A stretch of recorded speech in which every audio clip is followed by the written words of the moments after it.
how to activate Riyad Bank Internet Banking.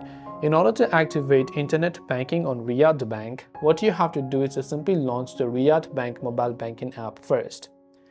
Tap on the Join Us button to register for digital banking.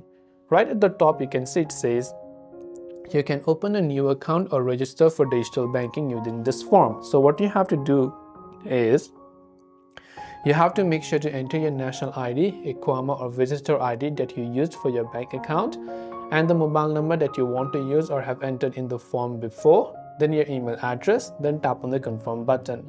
Once you type that in, you should be able to also add a couple of other information to verify that you are the owner of the account.